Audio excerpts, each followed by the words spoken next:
বয়স বাড়ছে যত, ততই হুশ করে কি যেন একটা বুকের ভেতর থেকে মাঝে মাঝে সরে যায়।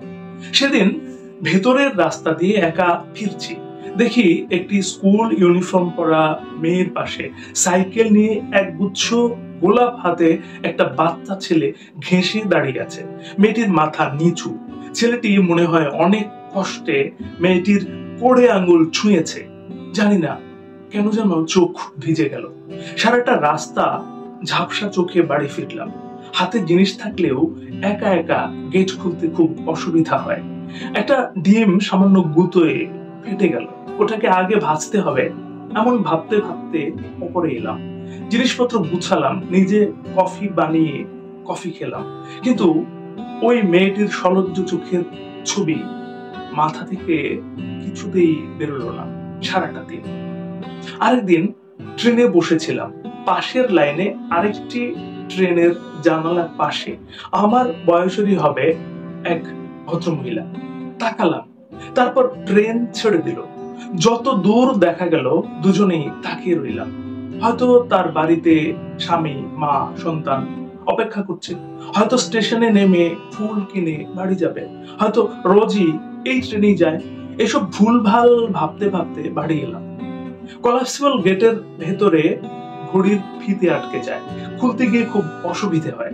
একটু সময় নিয়ে খুলে ঘরে ঢুকে দেখি ঘরের আলো না নিভিয়েই স্কুলে চলে গেছি। আগের দিন বড় আপা খুব বকেছিল বাসি টিফিন বক্স বার করিনি বলে। আজ বার করতে গিয়ে দেখি এক টিফিন বক্স ফল খাওয়াই হয়নি। আবার বকা খাওয়ার ভয়ে ফলগুলো চিবুলাম অসময়ে। চিবোচ্ছি আর ভাবছি, এই যে এত মানুষ বড় ব্যস্ত, মৃত্যুই একমাত্র এদের থামিয়ে দেবে। একটা মানুষের চলে যাওয়ার সাথে কত অজস্র বিন্দু বিন্দু সম গল্পেরা পড়ে যায়। আমি এসব মন খারাপের ছেঁড়া গল্প কোলাজ করে লিখি। বুকের ধুকপুক শব্দটা কখন হঠাৎ থেমে যাবে, তারপর আর কেউ কখনো জানতে পারবে না কাকে চেয়েছি বুকে জড়িয়ে রাখতে, কার গান শুনবো বলে লুকিয়ে একা অনুষ্ঠানে বসেছি। আসরে বারবার নিমন্ত্রণ করেছি, কাদের বারবার নিমন্ত্রণ করেছি শুধু গল্প করব বলে। কার সাথে সময় কাটিয়েও ঢোক গেলে কান্না চেপে রেখেছি বা কেঁদেছি নীরবে। সে কে যার জন্য মৃত্যু মুখ থেকে ফিরে এসেছি? সে কে যে সর্বস্ব উজাড় করে দিয়ে নিজে নিঃস্ব হয়ে চলে গেছে? এ পৃথিবীর সুখ, মোহ, প্রেম, শরীর, অপমান জমা খরচের খাতায় হৃদয় মনে লেখা থাকে।